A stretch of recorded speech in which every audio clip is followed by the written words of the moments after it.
क्या तो करके आया? स्क्रीन शेयर अलाउ कर सकते हैं। वन।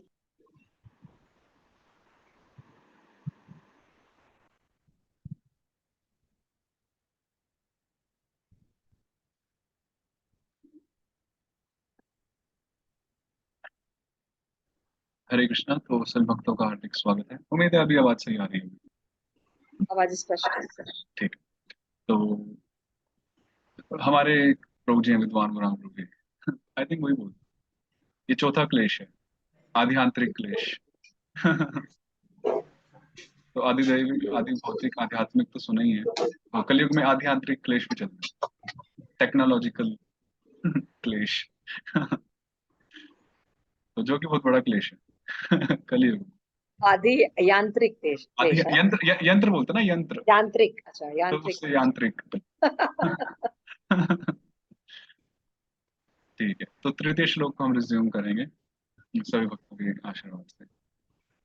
तृणादपि सुनीचेन तयोरपि सहिष्णुना अमानिना मानतेन कीर्तनीयं सदा हरिः।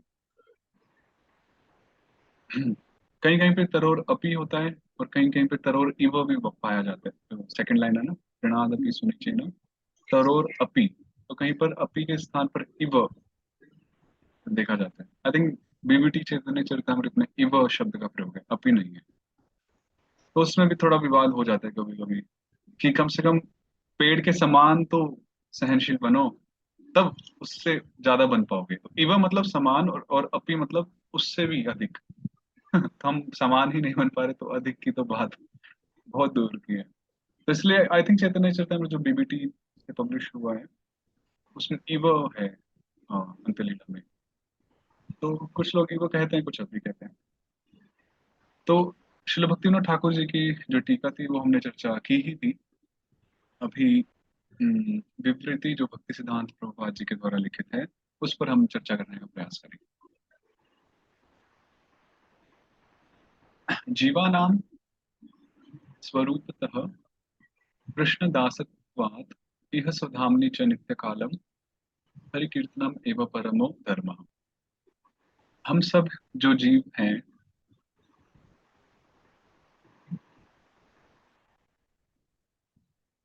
हमारा स्वरूप से हम भगवान के दास हैं, श्री कृष्ण दास हैं।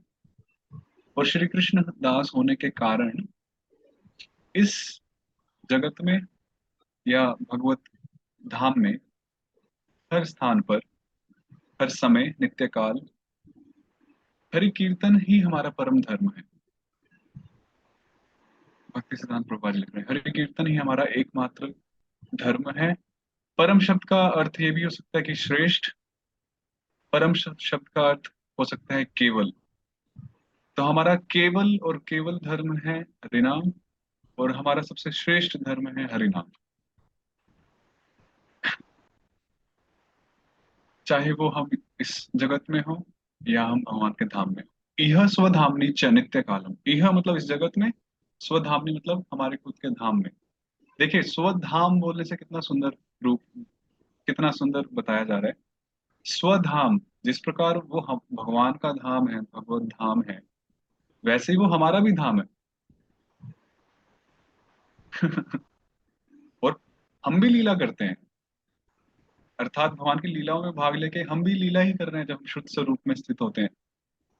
तो हम भगवान नहीं है, जीव हैं नित्य रूप से, पर हमारा भी वो धाम धाम है। तो स्वधाम, कृष्ण धाम भी बोल सकते थे, भगवत धाम भी बोल सकते थे, पर बहुत अच्छा यहाँ पर स्वधाम शब्द का प्रयोग किया है कि हमारे धाम में, मतलब हमारे घर में, हमारे स्थान में, हर जगह। यह इस संसार को स्वधाम नहीं बोला क्योंकि वो है ही नहीं। स्वधाम तो उसको बोला जो हमारा नित्य आवास है, जो कि भगवान का धाम है, जो हमारा धाम है। वृंदावन धाम भगवान का धाम है, तो हमारा भी धाम है। हम भी यहाँ आए, हम भी यहाँ रमण करें भगवान के साथ, यहाँ हम लीला करें। तो जब बोला है जय राधा माधव कुंज बिहारी गोपी जन वल्लभ गिरिवरधारी इत्यादि, तो भगवान अकेले थोड़ी लीला करते हैं भक्तों के साथ करते हैं। जैसे गुरु महाराज बार बार बोलते हैं, अकेले कैसे भगवान लीला करते हैं। तो यमुना तीर वनचारी, यमुना के तट पर वो विचरण करते हैं, वनों में विचरण करते हैं, तो हम भी करते हैं, हम जीव भी करते हैं, हमारे भी धाम हैं, हमारी भी लीला होती है, पर भगवान के साथ। भगवान नहीं है तो फिर हमारी लीला कर्म बन जाते हैं, और वही कर्म फिर बंधन में हमें डालते हैं। तो इसलिए स्वधाम बड़ा ही सुंदर शब्द का प्रयोग किया है। तो हर स्थान पर हरि कीर्तन करना ही हमारा एकमात्र धर्म है और सबसे श्रेष्ठ धर्म है। धर्म कहने से जो हमारा आचरण, जो हमारा हमारा सदैव जो हमारा आचरण होना चाहिए वो हरि कीर्तन करना है। हरि कीर्तन इव, जैसे मैंने भक्ति शास्त्री की थी 2014 में। तो BIHE में मैंने भक्ति शास्त्री की 2014 में। तो भक्ति शास्त्री स्टार्ट हुई, यहाँ तो 4 या 5 महीने में पूरी भक्ति शास्त्री कंप्लीट हो जाती है और रेगुलर बेसिस पे जाना पड़ता है। तो हम गए, तो उससे पहले मैंने भगवत गीता प्रभुपाद जी की पूरी पढ़ ली थी ऑलमोस्ट। तो उसमें मैंने बार बार पढ़ा था 9 devotional service means hearing, chanting, reading, श्रवण, कीर्तन, स्मरण, पढ़ते ही हैं कि ये सब 9 प्रोसेसेस हैं, नवदा भक्ति है, 9 फोल्ड डिवोशनल सर्विस है, सेवा है। तो अभी भक्ति शास्त्री में हम बैठे हैं, तो हम थे 20-25 भक्त लोग, माताएं, प्रभु। तो सबसे एक एक करके पूछ रहे हैं आपका क्या नाम है, आप कौन से मंदिर से आए हैं, क्या सेवा करते हैं। तो सब मुझसे बड़े थे, मैं छोटा था। तो सब अपना अपना बता रहे हैं, हाँ मेरा नाम ये है, हम यहाँ से आए हैं, मैं बुक डिस्ट्रीब्यूशन करता हूँ, मैं मंदिर में प्रचार करता हूँ, मैं डीटीज के लिए प्रसाद भोग बनाता हूँ इत्यादि। तो जब मेरी बारी आई तो मैं तो सिर्फ भक्ति शास्त्री पढ़ रहा था उस समय और गुरुकुल से पास आउट ही हुआ था। तो मुझसे पूछा क्या नाम है, मैंने कहा हाँ ये नाम है। कहाँ रहते हो? नहीं, वृंदावन में ही रहते हैं। क्या सेवा करते हो? तो मैंने बोला 9 फोल्ड डिवोशनल सर्विस। और मैंने जेन्युइनली बोला था क्योंकि मैंने वो पढ़ा है कि सबसे मुख्य जो सेवा है वो तो ये नवधा भक्ति है। जो बिल्कुल डायरेक्ट भक्ति अंग है। तो उन्होंने कहा नहीं नहीं, सेवा क्या करते हो? मैंने कहा 9 फोल्ड डिवोशनल सर्विस, श्रवण कीर्तन, प्रयास करते हैं। तो फिर बाद में इस्कॉन में जब सेवा बोला जाता है तो कुछ फिजिकल एक्टिविटी, कुछ श्रम परिश्रम। तो इसलिए हरि कीर्तन सेवा है, पर हमारे इंद्रियों को भी नियुक्त करने के लिए कुछ फिजिकल सेवाएं, कुछ एक्टिविटीज इस्कॉन में रिकमेंड की जाती है। हरि कीर्तन इव न अन्यत्र कस्मिंश्चित् उपाय उपेव स्वार्थ सिद्धि परोपकारश्च वर्तते। भक्ति सिद्धांत प्रभा जी बहुत सुंदर बता रहे हैं कि हरि कीर्तन जैसा उपाय या उपेय, उपाय और उपेय, उपाय तो हो गया एक साधन, किसी मुश्किल को, मुश्किल से पार होने के लिए कोई उपाय, कोई मेथड, कोई साधन। और उपेय मतलब जो हम उस साधन से जो हम अचीव करेंगे, जो हम पाएंगे, जो लक्ष्य को हम प्राप्त करेंगे। साधन और लक्ष्य दोनों ही हरि कीर्तन के समान और कोई साधन नहीं है, और हरि कीर्तन के समान और कोई लक्ष्य भी नहीं है जिस अन्यत्र कहीं भी, चाहे वो अपने लिए स्वार्थ सिद्धि या परोपकारश्च वर्तते, चाहे वो परोपकार करने के लिए। तो कहने का अर्थ ये है कि चाहे हमें अपने जीवन का प्रयोजन सिद्ध करना हो या हमें दूसरों पर परोपकार करना हो, स्व उपकार करना हो या परोपकार, हरि कीर्तन से अच्छा और हरि कीर्तन के अलावा ना तो कोई साधन है और ना कोई लक्ष्य है। बिल्कुल जैसे भगवत गीता के शुरू में कहा है कि एको मंत्र तस्य नामानि यानि, एक ही मंत्र है या एक ही भगवान है। तो जो एक निष्ठा की बात हो रही है, अगर हम थोड़ा ध्यान से देखेंगे, एक निष्ठा कि भगवान में तो चलो हमने एक निष्ठा बना ली कि श्री कृष्ण ही स्वयं भगवान है। अभी उनके कई सारे विविध प्रकार के भक्ति अंग हैं, उनमें भी हमने एक निष्ठा बनाई या हमने सुनी या हमें स्वीकार की, प्राप्त की कि हरि कीर्तन एव, हरि कीर्तन ही एकमात्र साधन है, उसके समान और कोई साधन नहीं है। और ये चिल्ला चिल्ला के शास्त्र बोल रहे हैं कि हरे राम हरे राम हरे राम 3 बारी बोलना, मतलब एक पक्की मोहर लगा देना कि इससे बढ़कर या इसके समान, बढ़कर तो बहुत दूर की बात हो गई, इसके समान भी कोई दूर दूर तक कोई साधन नहीं दिखा कलयुग में। ये रेगिस्तान में उस जलाशय की तरह है जो हम सदाग संविघ्नः, जो हमेशा हम पीड़ित जो जीव हैं कलयुग के, जो प्यासे घूम रहे हैं, तो हमारे लिए जलाशय ये हरि कीर्तन ही है, भगवान का नाम ही है। और इसके अलावा दूर दूर तक हमारे लिए कोई साधन नहीं है। अगर हमें लगता है कि वो साधन है, कुछ है, तो वो सब रेगिस्तान में क्या बोलते हैं, मृग मिराज, हिंदी में क्या बोलते हैं, मृग मरीचिका। मृग मरीचिका। तो उसके समान ही माना जाता है कि हमें दूर से लगता है अरे वो रहा सुख, वो रहा साधन पर जब हम वहां पहुंचते हैं तो अरे कुछ आ नहीं रहा, प्राप्त नहीं कर पा रहा हूं मैं। तो एकमात्र जलाशय यही है कलयुग में, हम्म, हरि कीर्तन ही। कीर्तनेन परार्थ परता स्वस्य च सकल कल्याण उदय भक्ति, और कीर्तन से ही अपना और अन्यों का पूर्ण रूप से कल्याण या पूर्ण रूप से मंगल का उदय होता है। यथा ही श्री नाम ग्रहणे नामापराधो नामाभासो वा न उदेति, तथा एव ज्ञापयितुम तृणादपि इति श्लोकम अवतारयति। तो भक्ति सिद्धांत प्रभुपाद जी कह रहे हैं कि श्री चैतन्य महाप्रभु ने त्रिनादपि सुनीचेन, इस श्लोक का अवतरण किया है, इस श्लोक को प्रकट किया है, ये बताने के लिए, ये जनाने के लिए कि नाम ग्रहण के समय, भगवान का नाम लेते समय, हम नाम अपराध और नामाभास हमारे प्रति ना उदय हो, या हमारे भीतर या हमारे नाम जप में वो उदय ना हो। तो किस प्रकार से वह उदय ना हो, तो उसका जो साधन जो बताया है, जो उपाय बताया है, वो त्रिनादपि इस श्लोक के माध्यम से बताया कि किस प्रकार से हम जब भगवान का नाम जपें, हम नामापराध और नामाभास हमारे हृदय में ना आए, हम कैसे उनसे बचें।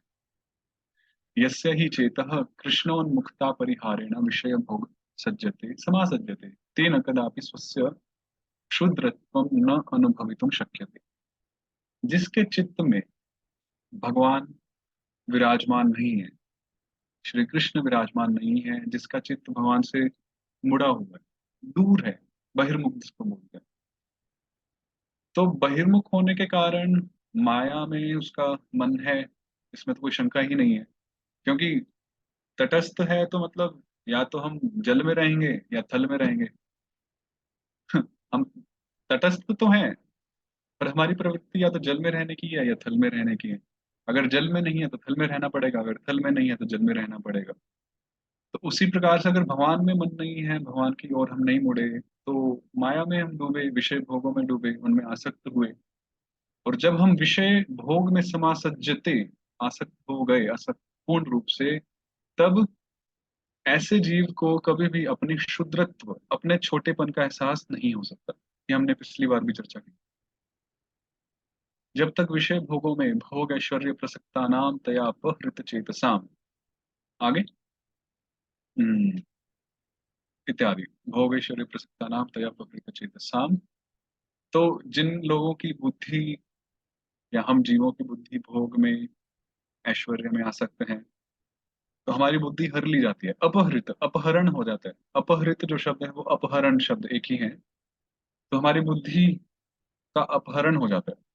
तभी तो हम अपनी बुद्धि भगवान से मांगते हैं, या भगवान से प्रार्थना करते हैं, तन्नो धियो प्रचोदयात्, कि हमारी बुद्धि तो हर ली गई है, हमारी बुद्धि का तो अपहरण हो गया। एबडक्शन बोलते हैं ना, एबडक्टेड, भोग ऐश्वर्य में आसक्त होकर माया ने हमारी बुद्धि को हर लिया। तो तभी तो हम वहां से प्रार्थना करते हैं, ओम भूर इत्यादि, फिर तन्नो धियो प्रचोदयात्, तन्नो धियो प्रचोदयात्, हे कृष्ण तन्नो धियो प्रचोदयात्, हे महाप्रभु तन्नो धियो प्रचोदयात्, कि हमारी बुद्धि को प्रेरित करे, अर्थात हमें बुद्धि प्रदान करे, सद्बुद्धि प्रदान करे। तो जब वो सद्बुद्धि जब तक नहीं आएगी, जब तक हम विषय भोगों में आसक्त होंगे, ऐश्वर्य में आसक्त होंगे, स्वामित्व का भाव होगा, तो हम छोटा अपने आप को कैसे समझ पाएंगे। इसलिए तो इस संसार में आप देखिए, जिनके पास बहुत धन दौलत होती है, बहुत ही रेयर होते हैं कि उनमें विनम्रता हो, और जिनमें विनम्रता हो उन वो फिर पूज्य माने जाते हैं, चाहे वो भौतिक स्तर पर ही क्यों ना हो। क्योंकि ये वास्तव में बहुत बड़ा गुण है कि अ, अपार भोग ऐश्वर्य होने के बाद भी किसी के हृदय में अकिंचनत्व का भाव बना हो, किसी के हृदय में वो विनम्रता हो, जिसमें वो वो गुरूर ना झलके कि मेरे पास इतनी धन दौलत है, जो कि बहुत कठिन होता है, बहुत दुर्लभ होता है। तो ऐसे व्यक्ति को कभी छोटेपन का एहसास नहीं होगा। शूद्रत्व, कि हम शूद्र अणुजीव हैं, इतने से। भोक्तृधर्मे न शूद्रत्व उपलब्धि सहन क्षमत्वम वा वर्तते। और जो भोक्ता होते हैं, जो अपने आप को एंजॉयर समझते हैं, अपने आप को स्वामी समझते हैं कि हम भोग करेंगे, हम मालिक हैं, हम स्वामी हैं, ऐसे लोगों में ना तो कभी छोटेपन का एहसास हो सकता है, वो कभी भी विनम्रता को स्वीकार नहीं कर सकते, और वो कभी भी वो सहनशील नहीं बन सकते। तो हम सबकी कहानी हो रही, चर्चा हो रही है।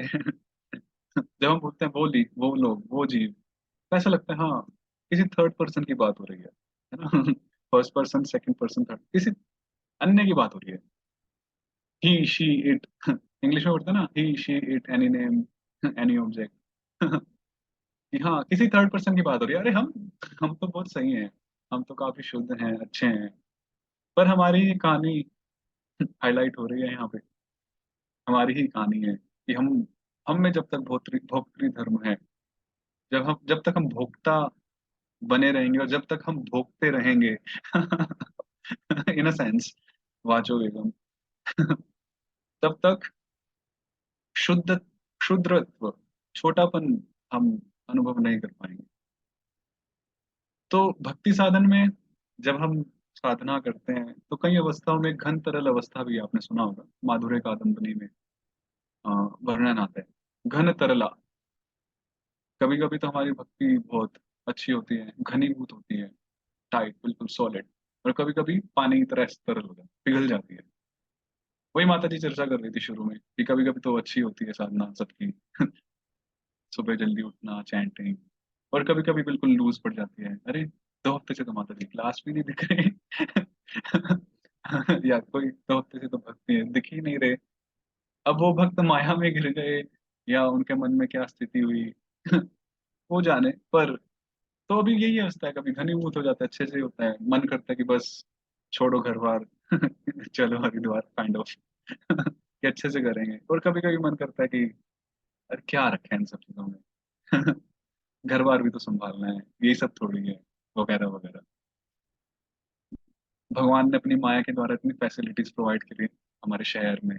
इतने अच्छे अच्छे मॉल्स हैं, सिनेमा हॉल्स हैं, वाटर पार्क्स हैं। उनका उन पर कृपा कौन करेगा? भक्त, ये तो उस तरह से हुआ कि जैसे गंगा मैया, जब प्रसंग आपने सुना ही होगा कि जब पापी जन उनमें स्नान करेंगे गंगा मैया में, तो वो मैली हो जाएगी, पर जब भक्त उसमें स्नान करेंगे तो गंगा मैया ही शुद्ध हो जाएंगे। तो भक्त लोग सोच सकते हैं कुछ कि इतने रमणीय स्थान है भौतिक। जब पापी जन जाते हैं तो हम अपने पाप छोड़ के आते हैं, हम जाएंगे तो वो स्थान शुद्ध हो जाएंगे। तो कहने का अर्थ है कि कभी बहुत अच्छी भक्ति होती है, कभी हम रजोगुण तमोगुण के प्रभाव में आ जाते हैं और भक्ति बिल्कुल भी अच्छी नहीं होती है, काफी एकदम से लेवल डाउन आ जाता है। तो घन तरला अवस्था बोली है, ये भी एक अवस्था है, एक स्टेट है। तो तो जब हमारी भक्ति अच्छे से होती है, हम जब सिद्धांतों को अपने हृदय में अच्छे से धारण कर पाते हैं उस समय, तो हम इन चीजों से बच पाते हैं। हम अपने आप को छोटेपन का एहसास दिला सकते हैं, या अनुभव होते हैं, सहनशीलता बढ़ पाती है। पर जब हमारे हृदय में वो भक्ति टिक नहीं पाती, सिद्धांत इतने नहीं टिक पाते हैं, भक्ति अच्छे से नहीं हो रही होती है, तब हम दोबारा से, हमारे अंदर स्वामित्व का भाव आ जाता है। हम ही भोक्ता हैं, हम ही भोग करेंगे, हम ही मालिक हैं। तो हमारे अंदर भी ये भाव ऊपर नीचे चलते ही रहते हैं, क्योंकि ये सारे भाव जो हैं गुणों के आधार पर ही आश्रित है। जैसे जैसे गुण, भगवान ने भी गीता में बोला ना कि कभी कभी रजोगुण और तमोगुण को पीछे कर कर या नीचे दबाकर सतोगुण प्रमुख हो जाता है। कभी कभी रजोगुण बाकी दोनों को मात दे देता है, और कभी कभी तमोगुण बाकी दोनों को मात दे देता है, और वो प्रमुख रूप से हमारे शरीर में आ जाता है, हमारे मन में। तो इन गुणों के, क्या बोलते हैं उसको, ग्राफ में जो ग्राफ चलता रहता है, ये अलग अलग जो भाव हैं, आसुरी भाव और दैवी गुण, वो भी हमारे भीतर, हमारे दिल में ऐसे अप एंड डाउन होते ही रहते हैं। जैसे जो स्टॉक मार्केट होती है, मैं तो उनमें, मेरे को नॉलेज नहीं है, सुना है कुछ ग्राफ्स वगैरह कुछ रहता है, कभी ऊपर जाता है कभी नीचे जाता है ऊपर जाता है, तो वही चल रहा है हमारा भी। इसलिए बोलते हैं कि स्टॉक मार्केट लिटरली एक सट्टा है, हमारा मन भी एक सट्टे की तरह ही है। इतना फ्लक्चुएशन है, लिटरली इतना फ्लक्चुएशन है, किसी मार्केट में इतना फ्लक्चुएशन नहीं होगा जितना फ्लक्चुएशन हमारे मन में हो। ऊपर नीचे, रजोगुण सतोगुण तमोगुण, कभी सतोगुण रजोगुण का मिश्रण, कभी रजोगुण तमोगुण का मिश्रण, कितने मिश्रण है। तो भक्ति रसामृत महाराज बता रहे थे एक प्रवचन में, जब उन्होंने 3 मोड्स के ऊपर क्लास की थी कई साल हो गए, कि इन तीनों गुणों से 90 या 99, पता नहीं ऐसा कुछ उन्होंने एग्जैक्ट बताया था, कि कई सारे प्रकार के मिश्रण बनते हैं जो हमारे मन को प्रभावित करते हैं। तो इसलिए थर्ड पर्सन की बात नहीं है, हमारी ही कहानी का चित्रण हो रहा है कि हाँ देखो, पढ़ो सुनो विषय।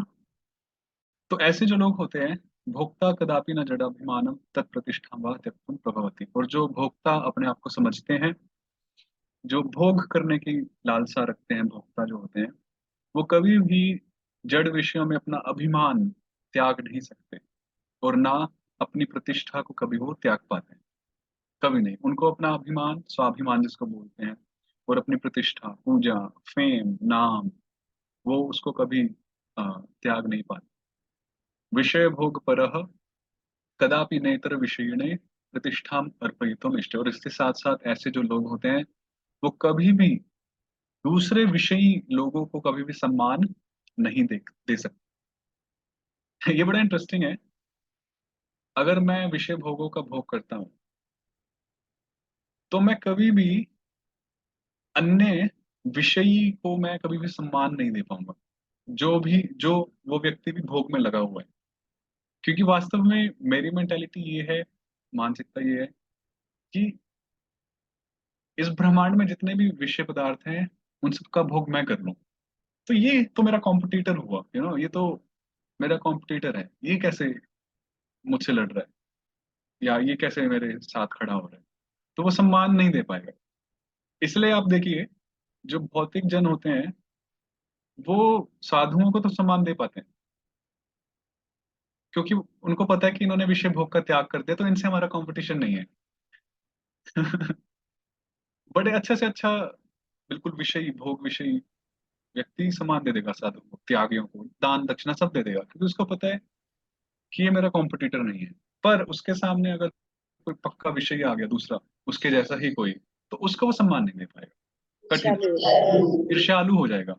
और इसलिए एक बात इसमें और है, इस्कॉन में जैसे हम देखते हैं, थोड़ा ऐश्वर्य तो होता ही है भगवान की कृपा से, थोड़ा याद है, स्पेशली जो ब्रह्मचारी वगैरह होते हैं, सन्यासी वगैरह होते हैं। तो चाहे उनके इक्विपमेंट्स हो, गैजेट्स हो, या उनका रहने सहने का ढंग होता साधारण है, पर ओपुलेंट होता है, क्योंकि भगवान की दया है। तो कभी कभी जो भोगी जन होते हैं, वो गलती से इन साधुओं से भी ईर्ष्या कर बैठते हैं, कि हम इतनी मेहनत करते हैं, हमारे रूम में एसी नहीं चलता 24 घंटे, और ये 24 घंटा एसी चला के बैठते हैं, हाँ एप्पल के फोन यूज करते हैं, दिस दैट, हजारों की चप्पलें पहनते हैं वगैरह वगैरह, ऐसा देखा जाता है। अर्थात सारा मुद्दा कहाँ आया? ईर्ष्या द्वेष। और वो क्यों? क्योंकि जो मैं भोग विषयों का भोग कर रहा हूँ, सामने वाला कैसे कर, और कर रहा है तो मुझसे अधिक कैसे कर पा रहा है, तो वहां पर हमें दिक्कत है। हमें मतलब जो जो इस मानसिकता के साथ जीते हैं, तो देखिए अब उसी चीज में फंस गए। ना तो वो अपने अभिमान को छोड़ पा रहे हैं, अपनी इज्जत को छोड़ पा रहे हैं, अपने नाम प्रतिष्ठा को, और ना वो दूसरों को वो सम्मान समर्पित कर पा रहे हैं। स ही मत्सरः भवति, और ऐसा व्यक्ति ईर्ष्यालु होता है, ईर्ष्यालु बन जाता है, जो सिर्फ अपने विषय में सोचता है, अपने विषय भोगों के बारे में सोचता है। परंतु नाम भजनानंदी वैष्णव एव तृणादपि सुनीचः तरोरपि सहनशीलः स्वप्रतिष्ठाम उदास्ते। पर जो नाम जप के भजन में, जो आनंद में डूबा हुआ है, नाम भजनानंदी, मेरे को ये शब्द बड़ा अच्छा लगता है, भजनानंदी, जो अपने भजन में आनंद में मस्त है, ऐसा जो वैष्णव है, वो तृण से भी अधिक सुनीच होता है। वास्तव में वो सुनीच नहीं होता है, ऐसा नहीं सोचना चाहिए कि वो नीची जाति का है, उस सेंस में नहीं है, अपने आप को वो मानता है देखिए वो अपने आप को मानता है, इसका अर्थ ये नहीं है कि सामने वाला भी उसको वैसा माने। अगर एक वैष्णव अपने आप को नीच मान रहा है तो सामने वाले को उसको सर्वश्रेष्ठ मान के उसकी पूजा करनी है, उसको सम्मान देना है। हमारा अधिकार नहीं है कि हम मैं आपको बोलूं कि आपको आप सुनीच हो या आप मुझे बोलें। ये तो एक हमारी खुद की भावना है, हमें खुद वो डेवलप करनी है कि मैं सुनीच हूँ। मैं किसी और को वो भावना आरोपित नहीं कर सकता किसी और के ऊपर, वो सही नहीं है। तो जो नाम भजनानंदी वैष्णव है वो वास्तव में उस विनम्र स्थिति पर है, सहनशील है, और इसलिए वो अपनी प्रतिष्ठा के प्रति हमेशा उदासीन रहता है। अर्थात उसको कभी भी अपनी प्रतिष्ठा की वांछा की इच्छा नहीं है।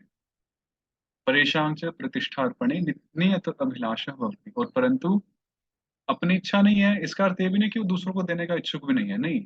अपनी इच्छा नहीं है अपने को सम्मान मिले इस प्रकार से, पर दूसरों को सम्मान देना, इसके लिए वो हमेशा तत्पर रहता है। प्रतिष्ठार्पणे नियत अभिलाषण, हमेशा तत्पर रहते हैं कि किस प्रकार मैं दूसरों को यथा योग्य सम्मान प्रदान करूं। मतलब ये मेरे लिए भी इनका मतलब अचिंत्य है। जैसे रघुनाथ दास गोस्वामी, हमारे गोस्वामी रघुनाथ दास गोस्वामी जी थे ना, दिन में कितने हजारों प्रणाम करते थे। लिटरली Yes, इस बात लिटरली इस बात का फैक्ट है कि नियत प्रतिष्ठा अर्पणे, यहाँ जो लिखा है ना, परेशांग च प्रतिष्ठा अर्पणे नियत अभिलाष, कि कैसे रघुनाथ दास गोस्वामी जैसे आचार्य नियत रूप से अन्यों को वो प्रतिष्ठा वो सम्मान देने के लिए अभिलाषित रहते, इच्छा रहती थी हमेशा। आप सोचिए 1000 प्रणाम करना दिन में, कोई भी गुजर रहा हो उसको प्रणाम करो।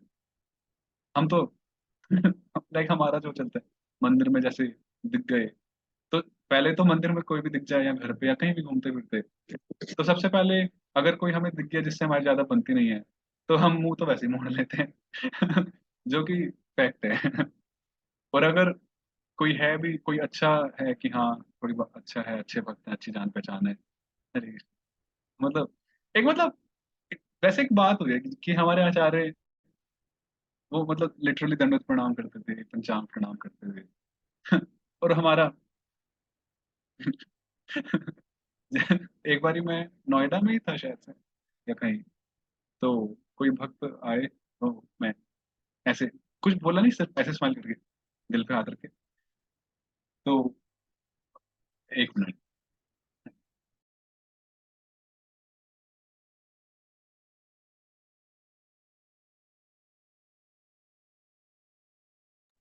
तो मैंने उनको ऐसे हाथ दिल पे हाथ रखे ऐसे ऐसे किया। तो उन्होंने मेरे को वही डांटा, क्या मायावादी हो क्या, हम ऐसे ग्रीट नहीं करते हैं, मुंह से बोलो हरे कृष्णा। तो तो मुझे काफी अच्छा लगा कि बात सही है। हम ऐसे ऐसे करके या हंस के व्हाट इज दैट, हम प्रॉपरली हरे कृष्णा करके ग्रीट करें एटलीस्ट। तो एक पॉइंट है कि हमारे अंदर वो, क्योंकि विनम्रता नहीं आई तो इसलिए नियत अभिलाष हमारी नहीं है दूसरों को सम्मान अर्पित करने का। एक सेकंड।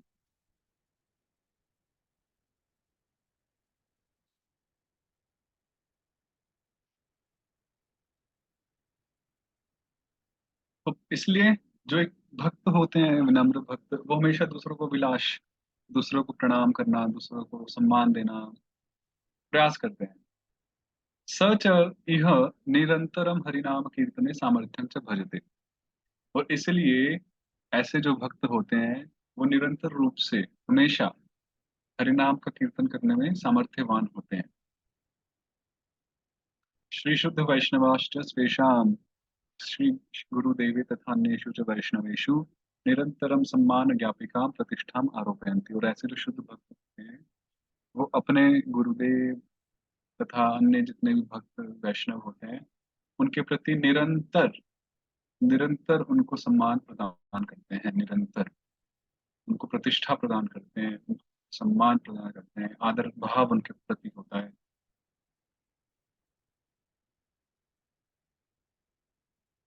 तो विनम्रता जितना जितना जितनी जितनी मात्रा में बढ़ेगी उतनी उतनी मात्रा में हमारा निरंतर हरिनाम जप या निरंतर हरिनाम संग या हरिनाम कीर्तन हो पाएगा। सीधा फंडा है, जितना विनम्रता बढ़ी उतना हमारा हरिनाम सिंह बढ़ेगा ऑटोमेटिकली। मतलब एक नेचुरल ही कैलकुलेशन है या नेचुरली सॉफ्टवेयर है, कुछ भी कहें इसको, सिस्टम है कि जितनी हरिनाम विनम्रता बढ़ेगी उतना हरिनाम बढ़ेगा, और जितना हरिनाम बढ़ेगा उतनी विनम्रता बनेगी बढ़ेगी। तो हरिनाम के लिए और कुछ बोला ही नहीं है कि तुम्हें करोड़पति होना पड़ेगा, अरबपति होना, कोई क्वालिफिकेशन नहीं है तुम्हें। एटलीस्ट डिप्लोमा होना चाहिए तुम्हारे पास, या कोई ग्रेजुएशन होनी चाहिए, कोई रिक्वायरमेंट नहीं है, सिर्फ विनम्रता। तद्धि मानद धर्मस्य एव फलम परंतु स्व अनुगतानाम भजनानुराग वृद्धि। अच्छा, तो अब यहाँ पर समादरम गौरव स्नेहादि चया प्रकरण। तो कभी कभी क्या होता है, जैसे माता जी हैं, सीता ठाकुर माता जी, आप सब उनके साथ में आते हैं, भक्ति करते हैं, माता जी मार्गदर्शन करती हैं, या कभी कभी डांटती हैं, समझाती हैं, कभी कभी सम्मान भी प्रकट करते हैं, ऐसा तो नहीं हमेशा डांटती हैं। कभी कोई भक्त अच्छा करते हैं तो अप्रिशिएट भी करते हैं, उनको रिस्पेक्ट देते हैं, सम्मान देते हैं सभी भक्तों के सामने, ताकि उनका हौसला बढ़े, या प्रतिष्ठा प्रदान की जाती है। तो यहाँ पर भक्ति सिद्धांत प्रभुपाद जी बोल रहे हैं कि इसमें कोई दोष नहीं है। अगर एक श्रेष्ठ भक्त, एक गुरु, काउंसलर अपने अधीन जो भक्त हैं, अगर उनको उनके उनके भजन में वृद्धि हेतु उनको अगर गौरव प्रदान करे, स्नेह प्रदान करे आदर के साथ, तो उसमें कोई समस्या नहीं है। वो उनकी भक्ति के वर्धन हेतु है। तो उसमें हम ये नहीं कह सकते कि यहाँ पर नियम का भंग हो रहा है। तो वो चीज नहीं है, वो बिल्कुल उचित है कि उनके भजन में वृद्धि हेतु वो सम्मान प्रदान किया जा रहा है। और ये नेचुरल भी है कि शुरू में जब हम भक्ति से जुड़ते हैं तो हमारा हृदय इतना शुद्ध नहीं होता है, तो हमें भी मोटिवेशन चाहिए होती है जो हम अनुयायी होते हैं। तो अगर हमारे सुपीरियर्स हमारी तारीफ करते हैं या थोड़ा गुणगान करते हैं हमारा, तो हमें भी हवा में नहीं उड़ना चाहिए। पर हमें ये समझना चाहिए कि हमें हमें बस ये है कि हमें खुश होना चाहिए कि हाँ, हम जो कर रहे हैं सही कर रहे हैं और हमारे सुपीरियर्स हमसे प्रसन्न है, तो इसलिए हम उसको और आगे करते रहें। तो इसमें कोई गलती नहीं है, इसमें कोई नियम का भंग नहीं हो रहा है ऋणादपि से हटकर। ते च तादृशीं प्रतिष्ठां जडत्वे न मान्यमाना मूर्खाणां कटाक्ष वीक्षणं सहमाना अपि सहन क्षमत्वम आत्मनः प्रकाशयन्ति। तो यहाँ पर बोल रहे हैं कि ऐसे जो शुद्ध भक्त होते हैं, उनको जो मूर्ख जड़ जो भौतिक लोग होते हैं, वो कई प्रकार के कटाक्ष करते हैं, उल्टी सीधी बातें करते हैं, गलत कहते हैं इत्यादि।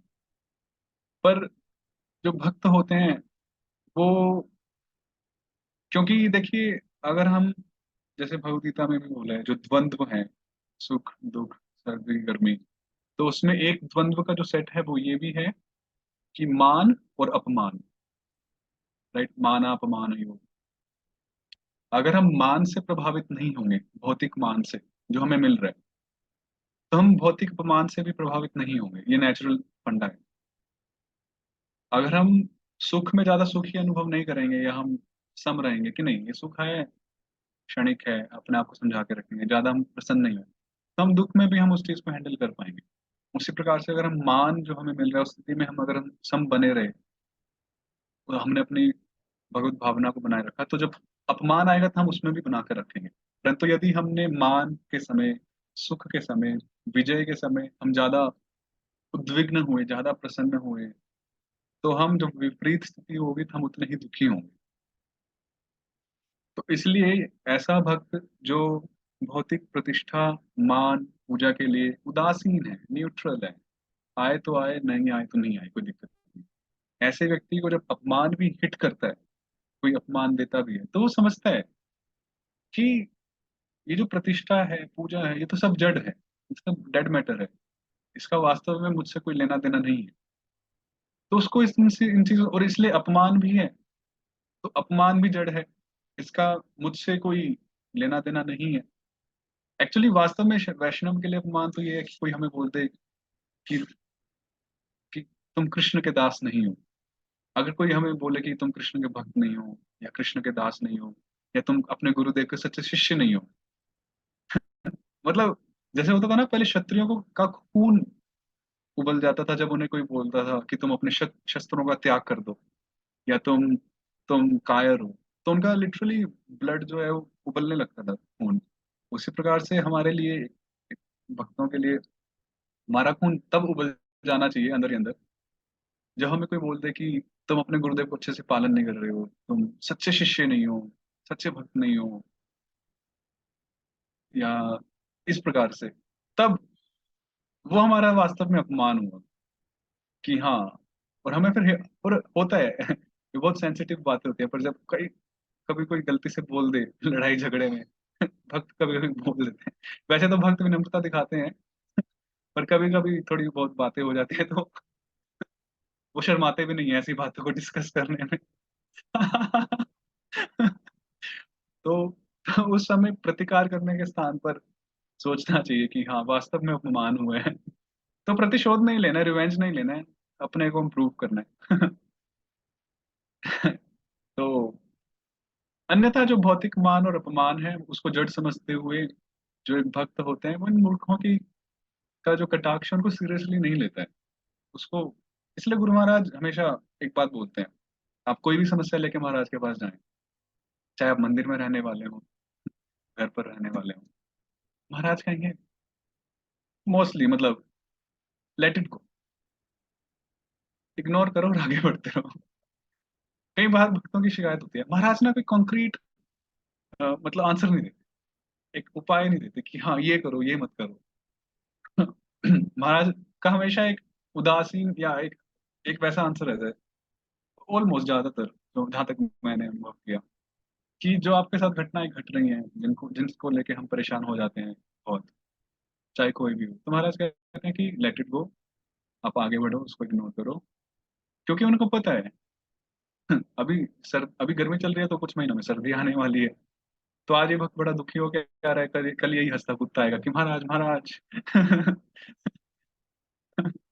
तो यही वो समझाना चाह रहे हैं कि तितिक्षस्व, सहन करो, आगे बढ़ो। भगवान ने भी, और आप देखिए भगवान ने भी उत्तर दिया, भगवान के पाठ पढ़ा रहे हैं, भगवान भी कह रहे हैं कि अर्जुन ये तो आते रहेंगे, सुख आएगा दुख आएगा, गर्मी सर्दी द्वंद्व आएंगे जाएंगे आएंगे जाएंगे, आप क्या करो तितिक्षस्व, उसको सहन करो और आगे बढ़ो। तो गुरु महाराज इन पर्टिकुलर कुछ अलग तो नहीं, बस। तो एक बार मैं आज से हो गया 7-8 साल पहले गया था गुरु महाराज के पास।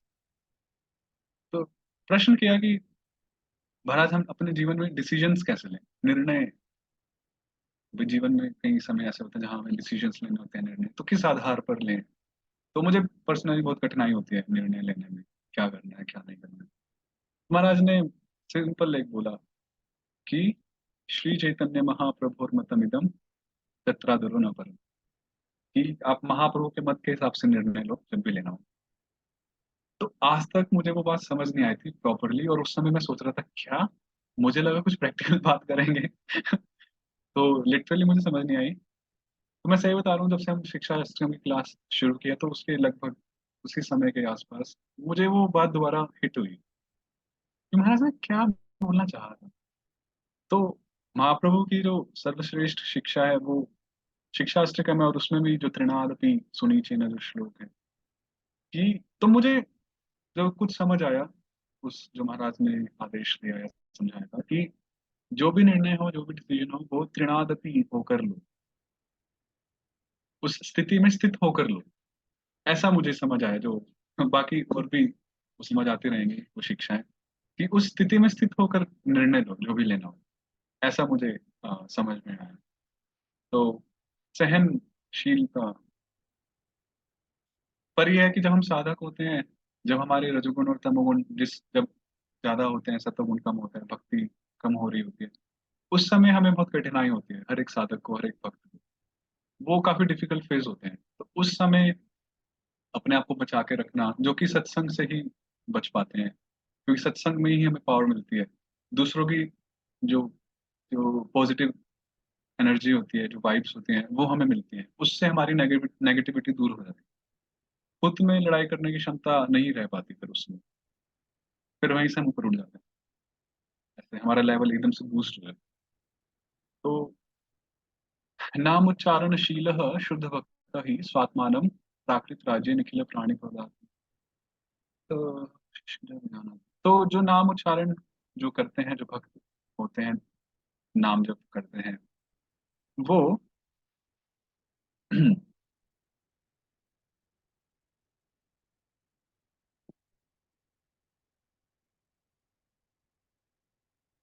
अपने आप को सबसे निम्न समझते हैं। आप देखिए, जो एक तृण होता है, यहाँ पर भक्ति सिद्धांत प्रभुपाद जी, एक तो हमने तृण का पिछले क्लास में सुना था कि जो तृण होता है उसका अभिमान वास्तविक अभिमान होता है, क्योंकि वो जड़ है और वो अपने आप को जड़ समझता है कि मैं एक जड़ पदार्थ हूँ, तो उसका अभिमान ठीक है। परंतु हम चेतन हैं, पर हम अपने आप को जड़ समझते हैं, हमारा अभिमान गलत है, तो इस हिसाब से हम तृण से भी निम्न हुए, तृण से भी नीची स्थिति में हुए। ये हमने सुना था भक्तिविनोद ठाकुर जी की टीका में। अभी यहाँ पर भक्ति सिद्धांत प्रभुपाद जी समझा रहे हैं कि जो एक तृण होता है घास का तिनका, वो निखिल प्राणी पद आपीड़ितात। अभी जो घास होता है, आप पार्क में जाइए, घास देखिए, आप उस पर चलते हैं, तो आप जब घास पर चलते हैं तो आप क्या ये सोचते हैं, ओए मेरे घास, कितना दर्द हो रहा है, मैं इसके ऊपर चलूंगा? कोई दया की भावना नहीं है। लिटरली हम उसको ऐसे करते हैं। मतलब बिल्कुल उसको हम कुचल ही देते हैं एक प्रकार से देखा जाए तो।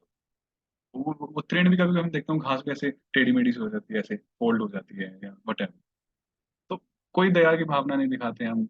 और ऐसा भी नहीं है कि चलने के बाद जब हमने एक घास को क्रॉस करके दूसरी घास पे पैर रखा तो हमने पहली घास को थोड़ा सहलाया, थोड़ी केयर की, या उसको उठाया, पट्टी की, बिटाडिन लगाई, डेटो, कुछ नहीं है, हम आगे बढ़ गए।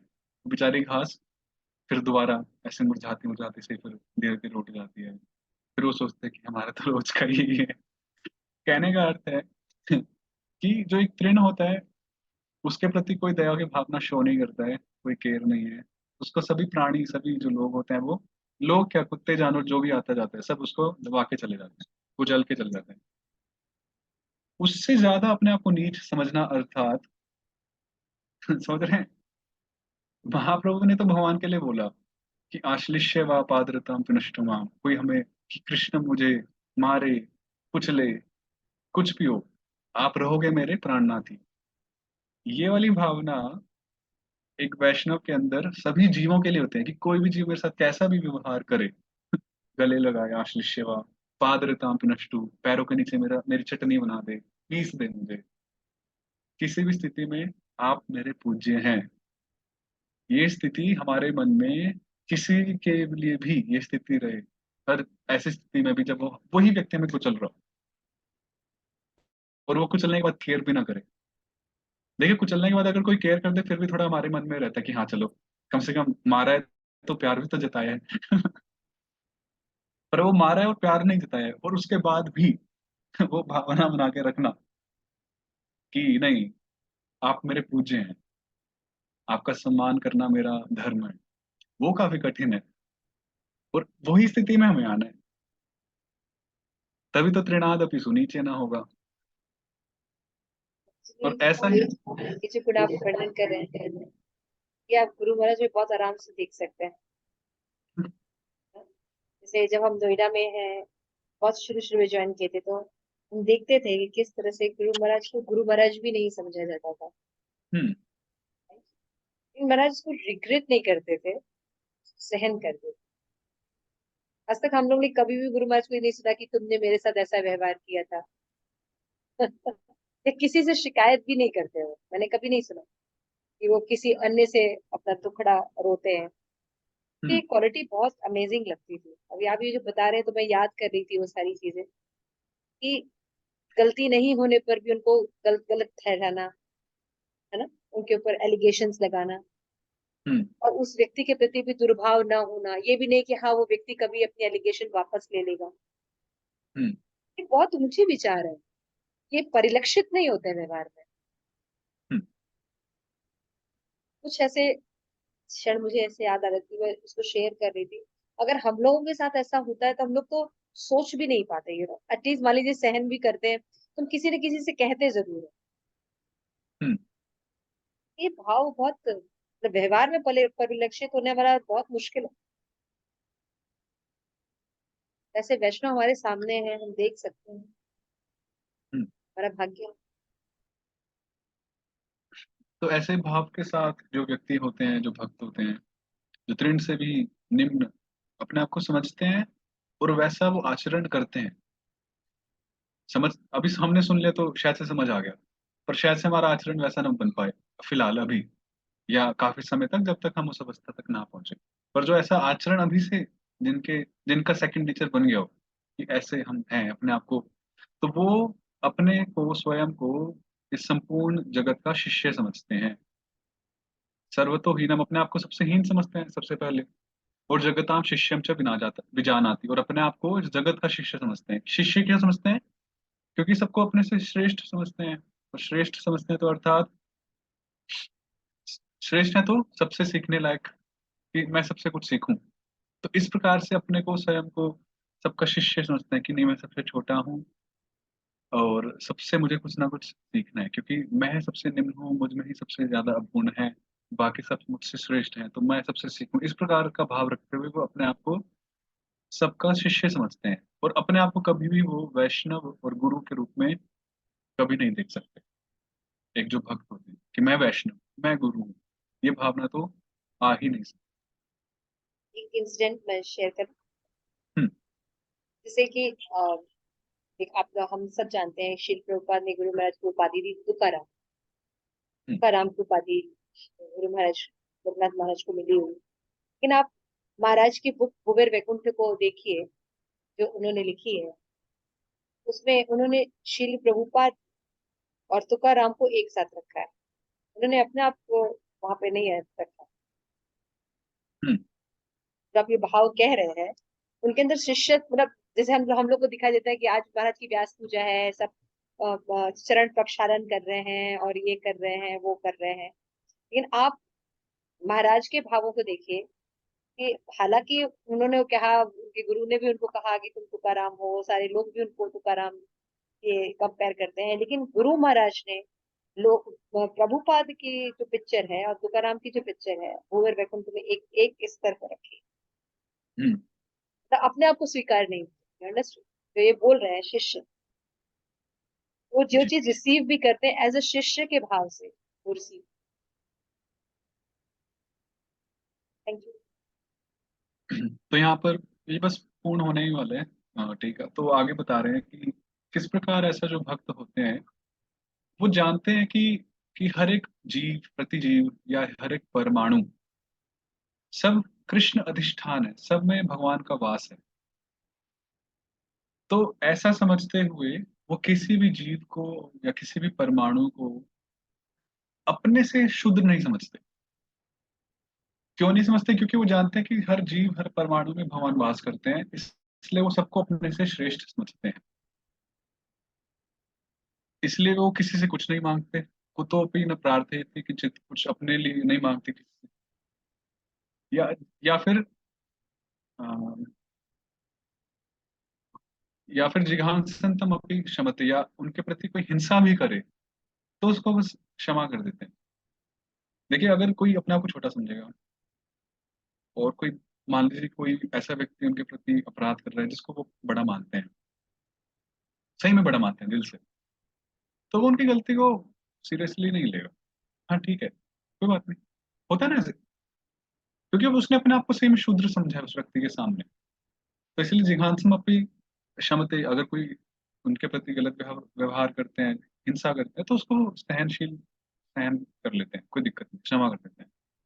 और उसके ऊपर उनकी मंगल की कामना करते हैं कि हाँ, तुम्हारे साथ हमेशा अच्छा हो, भगवान हमेशा भला करे। कभी भी वो ऐसी कोई रीति रिवाज का सृजन नहीं करते हैं। भक्ति सिद्धांत प्रभुपाद जी बोल रहे हैं कि जो ऐसे वो हरिनाम का प्रचार करने की ऐसी कोई नवीन या नई रीति या नई सिस्टम को नहीं डिजाइन करते हैं जो उनके गुरुदेव की शिक्षाओं के विपरीत हो, कुछ अलग हो।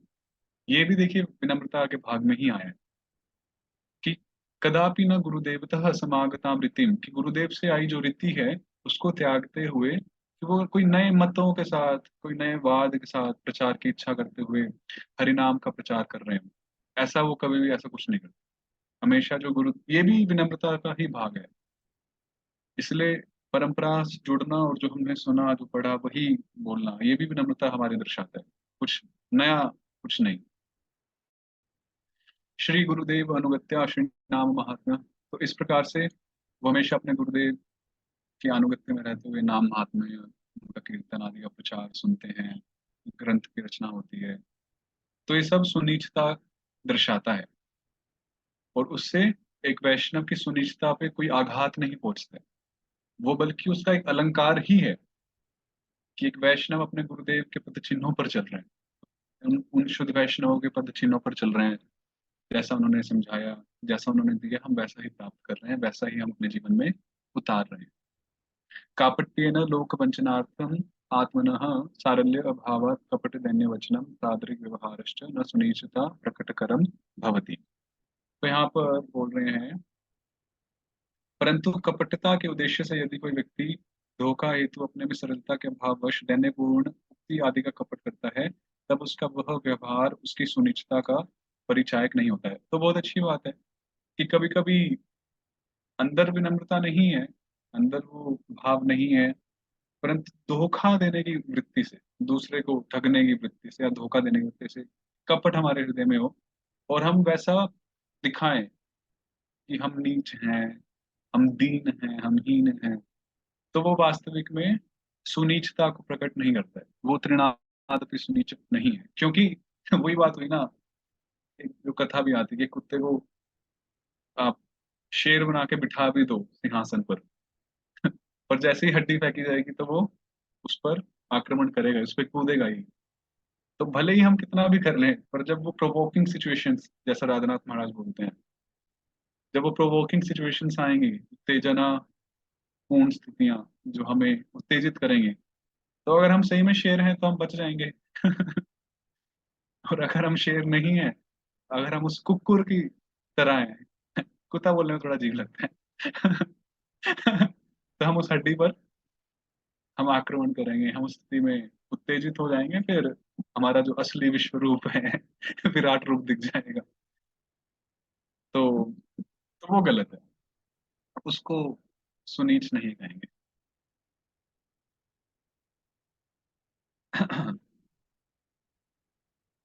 तो इस प्रकार जो शुद्ध भक्त होते हैं, वो परंपरा में रहते हुए गुरुदेव वैष्णवों के हिसाब से चलते हैं, कुछ नया नहीं रचते हैं। ये भक्ति सिद्धांत प्रभुपाद जी ने यहाँ एक विशेष रूप से टिप्पणी की है कि अपनी परंपरा के अनुगत्य में रहते हुए उनकी ही शिक्षाओं के हिसाब से अपने अपना साधना करना और प्रचार करना, कुछ नया, कुछ डिजाइन मत करना। इसलिए हम देखते हैं काफी काफी हम देखते हैं कि कुछ नया डिजाइन करके प्रचार हो रहा होता है, कुछ अलग ही फिलोसफी चल रही होती है, तो वो सब, और फिर हम देखते हैं कि कुछ समय में वो फिर दिख ही जाता है कि अलग परंपरा ही चालू हो गई किसी की, अपने गुरुदेव को ही वो कुछ समय में आ, कुछ विपरीत कह रहे हैं, ऐसा भी देखा जाता है।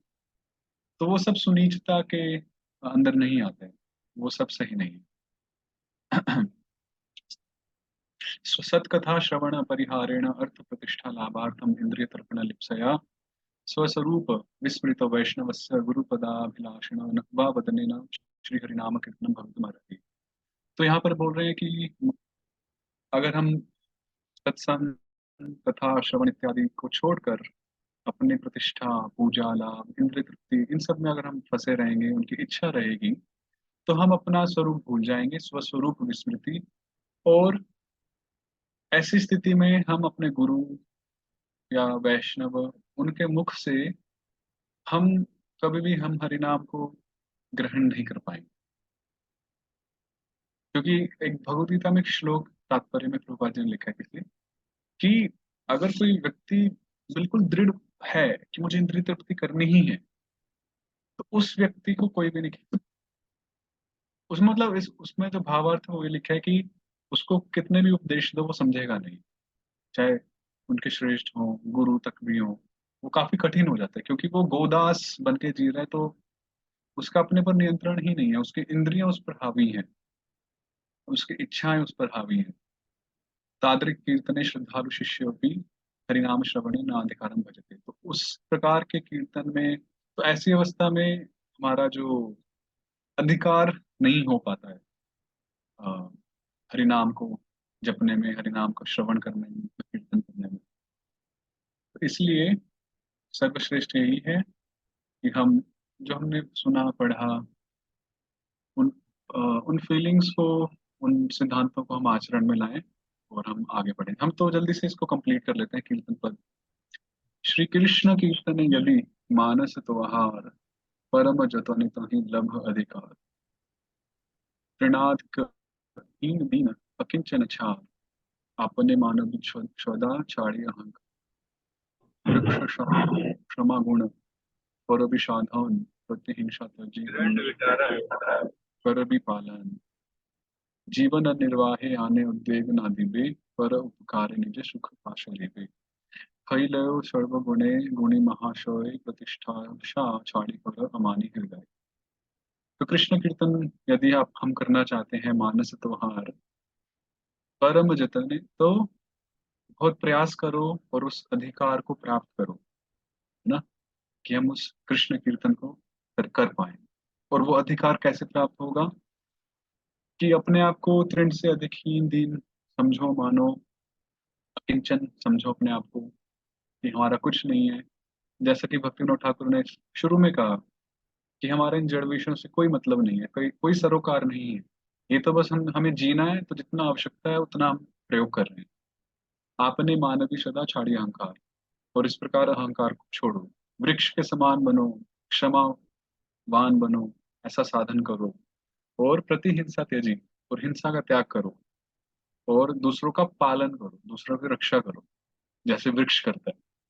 वृक्ष को जब मारते हैं कुल्हाड़ी से, तो वृक्ष कोई कोर्ट में केस थोड़ी डालता है कि इसने मेरा अपमान किया या मान हानि की। आजकल चल रहा है ना, काफी चलता है यूट्यूब वगैरह पे, किसने कुछ विपरीत बोला, उल्टा सीधा बोला, तो मान हानि का केस दर्ज हो जाता है। फिर तो ऐसा तो नहीं करता है वृक्ष। तो इसी प्रकार से कोई हमें कुछ कर रहा है तो ठीक है, तथास्तु। पांडव मेरे को काफी स्मरण आते हैं। पांडव का जीवन देखो, पूरा वृक्ष सम क्षमा गुण कर विषादन, विशेष रूप से युधिष्ठिर महाराज। प्रतिहिंसा त्याजी, कितनी हिंसा हुई उनके प्रति, अपने ही घर में, अपने ही परिजन, पर उन्होंने कभी प्रतिकार नहीं किया। और अन्य कर भी पालन, बल्कि वो हमेशा दुर्योधन धृतराष्ट्र पुत्रों का हमेशा भला ही चाहे। मतलब पांडव जो है अमेजिंग। जीवन निर्वाह है आने उद्वेग ना दिवे, पर उपकारे निज सुख पास रिवे। तो अ, अपने जीवन निर्वाह के लिए ज्यादा उत्तेजित नहीं होना चाहिए। एवरेज प्रयास करना चाहिए और अपना जीवन निर्वाह करो। पर परोपकार करने के लिए हमें अपना सुख भी त्याग देना चाहिए। थैलेयो सर्वगुणे गुणी महाशय प्रतिष्ठान। इस प्रकार इन सब गुणों से हमें आभूषित होना चाहिए, और प्रतिष्ठा की आशा छोड़ हमें हृदय से अमानी बन जाना चाहिए। अमानी, बिना किसी इच्छा, मान की इच्छा। कृष्ण अधिष्ठान सर्व जीवे, जाने सदा कर भी सम्मान सबे आदरे सर्वदा। सभी जीवों को कृष्ण का अधिष्ठान, कृष्ण का आश्रय समझना चाहिए, और उस प्रकार सबका सम्मान आदर करना चाहिए। दैन्य दया, अन्य मान, प्रतिष्ठा वर्जन, चारि गुणी गुणी हरि करह गे। इन चारों गुणों से आभूषित होकर हमें सदैव कीर्तन करना चाहिए। तो दैन्य, ये हमने पढ़ा था भक्तिविनोद ठाकुर जी की टीका में। विशेषण भी दिए थे कि दैन्य कैसा, विषय भोग विरक्ति जनित। आपको ध्यान होगा हमने लास्ट क्लास में। दया कैसी, मत्सरता, निर्मत्सरता, अलंकृता दया। अन्य मान, प्रतिष्ठा वर्जन। तो इन चारों गुणों से आभूषित होना चाहिए, फिर हम कीर्तन कर पाएंगे, कह सकते हैं वास्तव में। देखिए कीर्तन बड़ा इंटरेस्टिंग है, हरिनाम। हालांकि हरिनाम ओपन है, कोई भी कर सकता है। पर हरिनाम करते करते भी उसमें ताले लगे हुए हैं कई सारे। तो जैसे जैसे ये गुण हम में आते रहेंगे, जैसे जैसे हम आगे बढ़ते रहेंगे, तो वो ताले अपने आप खुलते रहेंगे। फिर वही हरिनाम हमें और अधिक, और अधिक, और अधिक, यू नो, वो अच्छा लगेगा, रसपूर्ण लगेगा। सोचिए, रूप गोस्वामी कहते हैं कि 16 माल नहीं, क्या क्या बोलते हैं कि एक हजार कान 1000 कान हो, और मतलब करोड़ों ये जीव मतलब ये इंद्रियां तो बहुत कम पड़ रही हैं उस नाम कम को पड़ रहे ग्रहण हैं। करने के लिए। मतलब जो एक बोलने का अर्थ था कि ये इंद्रियां कम पड़ रही हैं उस चीज को, मतलब हरि नाम को ग्रहण करने के लिए। मतलब मेरा जो पात्र है वो छोटा पड़ रहा है। तो हमारी तो वो स्थिति नहीं आई, क्योंकि हमारे ताले भी बंद ही हैं। हरिनाम प्रभु ने खोले नहीं। तो भक्ति विनोद कादी बोले प्रभु पाए है न अधिकार कबे दिबे हे अमाए। तो भक्ति विनोद ठाकुर क्रंदन कर रहे हैं, हे प्रभु, हे प्रभु, कब मुझे ये अधिकार आप प्रदान करेंगे जिससे मैं दैन्यशील, दयाशील, अन्य को मान देना, प्रतिष्ठा नहीं लेना, ये सब गुणों से आभूषित हूँ, आपका सदैव कीर्तन। चैतन्य चरितामृत। उत्तम हैया आपना के माने त्रिनाधम, दुई प्रकारे सहिष्णुता करे वृक्ष सम। तो अपने आप को तृण से अधम समझना ये एक उत्तम लक्षण है। उत्तम। और दो प्रकार से ये उसके लक्षण है जो हरे कृष्ण महामंत्र का कीर्तन करता है। यद्यपि वह अति उत्तम होता है, किंतु वह अपने आप को धरती की घास से भी तुच्छ मानता है, और वृक्ष की तरह वह दो प्रकार से सब कुछ सहन करता है। दो प्रकार से कैसे? वृक्ष जेना काटी लेह किछु ना बोलोए, शुकाया मई लेह कारे पानी ना मांगे। जब वृक्ष को काटा जाता है तब वह कुछ बोलता नहीं है, नंबर वन। नंबर टू, और सूखने पर भी कभी किसी से पानी नहीं मांगता। जय जे मागय तारे देय अपन धन, घर्म वृष्टि सहे आनेर करोये रक्षण। वृक्ष हर किसी को अपने फल फूल तथा जो भी उसके पास होता है दे देता है। वह तपती धूप तथा वर्षा की झड़ी को सहन करता है, फिर भी वह अन्यों को आश्रय देता है। उत्तम हैया वैष्णव होवे निरभिमान, जीवे सम्मान दीवे जाने कृष्णानिष्ट।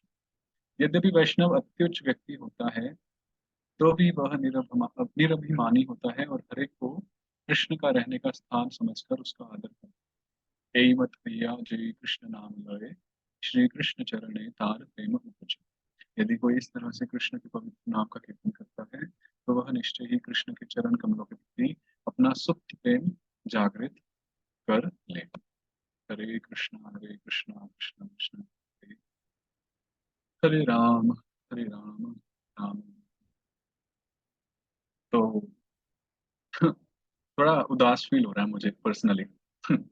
ये क्योंकि देखिए, ऐसा तो नहीं कि सिर्फ प्रवचन करने बैठे हैं। हम तो अपनी स्थिति जान रहे हैं यहाँ पे, जो कि अभी नहीं हुई है उस स्थिति तक। तो टू बी फ्रैंक थोड़ा सा उदास फील हो रहा है। जाना जैसे लाला बाबू जी, सुना होगा ना, लाला बाबू मंदिर जो है, जाना दूर है समय कम है। तो तो आप सब भक्त अपने फीलिंग्स बता सकते हैं। अ, बहुत सुंदर, बहुत सुंदर लगा मुझे। हाँ, जैसे हम लोग दूर बहुत हैं और मैं भी कभी कभी लगता है पथ भ्रष्ट भी है। जाना कहीं है लेकिन अहंकार को पोषण करने वाले सारे कार्य कर रहे हैं। लेकिन एक ही उम्मीद है, वो है गुरु, गुरु की आज्ञा। मुझे ऐसा लगता है कि अगर अगर हम गुरु महाराज की आज्ञा का पालन करें, तो पथ भ्रष्ट हो जाएंगे तो कान पकड़ के लेके चले जाएंगे। उनके अंदर क्षमता है। तो वही एक आशा मुझे समझ में आती है। अदरवाइज तो प्रैक्टिकली इम्प्लीमेंटेशन एक व्यक्ति में भी हम लोग नहीं देखते भी नहीं है, और अपने अंदर 1% आता है। हैबिट में वही चीजें वापस आती है जो हमारा जो हमने संस्कार, पोषण जो हमने पहले के पोषण संस्कार आ करके जाते रखे हैं। हुए हैं। लेकिन यस, जब इन भावों को पढ़ते हैं तो हमारे उन चीजों पर असर जरूर पड़ता है। हम्म। ये डिपेंड करता है कि हम संग 24 आवर्स में किसका ज्यादा करते हैं। यदि हम आध्यात्मिक संग अच्छा करते हैं तो ऋणादपि भाव बनता है। उसकी मात्रा कम हो सकती है लेकिन ऋणादपि भाव बनता है। लेकिन हमारा अगर एसोसिएशन भौतिकता ज्यादा है, मेटेरियलिस्टिक एसोसिएशन है, तो भोक्तापन का भाव बहुत रहता है। हम्म। आचार्यों ने कहा है तो जरूर असर भी होगा। मुझे आशा रहती है हमेशा। आशाबद्ध। भाव भक्ति का एक लक्षण मेरे अंदर बहुत है, आशाबद्ध। लेकिन वो पॉजिटिव वे में, मैं नेगेटिव वे में रहती हूँ। हर जगह आशा भी काम करेंगे तब तो आशा होनी चाहिए। लेकिन फिर भी फर्क पड़ता है। एक्चुअली हम लोग वेज जान जान रहे हैं। बाकी लोग तो ये पढ़ेंगे भी नहीं, पता नहीं आपकी बुक ये कितने लोगों ने पढ़ी है, तो इस रिकॉर्डिंग के माध्यम से मैं उन लोगों तक पहुंचाना चाहती हूँ। नहीं तो ये भाव लिखे तो बहुत सुंदर हैं, लेकिन ये दबे हुए जब पढ़ा ही नहीं गया तो रास्ते कहाँ से मिले। एटलीस्ट आप, अगर मैं अभी आपके जो बाकी शिक्षा अष्टकम में फर्स्ट से लेके वापस सुन रही थी, अच्छा। इतना सुंदर लग रहा है। आप कभी ये जो परम सुंदर प्रभु की रिकॉर्डिंग है, अभी आप जो डायरेक्ट क्लास कर रहे हैं तो शायद हो सकता है आपको इतना भाव ना आ रहा हो, लेकिन मैं आपसे रिक्वेस्ट करूंगी आप इनकी रिकॉर्डिंग्स जो है सुनिए। मैं परम सुंदर को खुद बोलूंगी कि ये रिकॉर्डिंग्स आप सुनिए, हम्म, आप देखिए कि आपको मेरी तरह ही फील होगा, आपको बहुत अच्छा लगे बाद में सुनने में। और ये से जप में बहुत इम्प्रूवमेंट हुई है। हम्म, देखिए इसमें आज आपने जो देखा, भक्ति सिद्धांत सरस्वती ठाकुर ने बिल्कुल क्लियर कहा है, हम नाम अपराध और नामाभास से केवल इसी भाव के आने पर ही बच सकते, हम्म, एकदम क्लियर बोला। और यही दो हमारे प्रॉब्लम है, नामाभास और नाम अपराध, हम्म, दो स्टेजेस है हमारे। ये दोनों अनर्थ, ये जो चार गुण उन्होंने बताए हैं, ये अर्जित करने से निकले। तो लेकिन त्रिनादपि का मतलब ये थोड़ी है कि कोई कुछ भी कहता है बस हम उसको सह लें और फिर प्रेशर कुकर की तरह फट जाएगी। It's hmm, not like that. जब हम शिक्षा के साथ सहन करेंगे और सही वे में सहन करेंगे, तो और सच में ये सब चीजें होती हैं, ज्यादा फर्क नहीं पड़ता। हम्म। I think so. अब बाकी लोग भी अपना मत रख सकते हैं।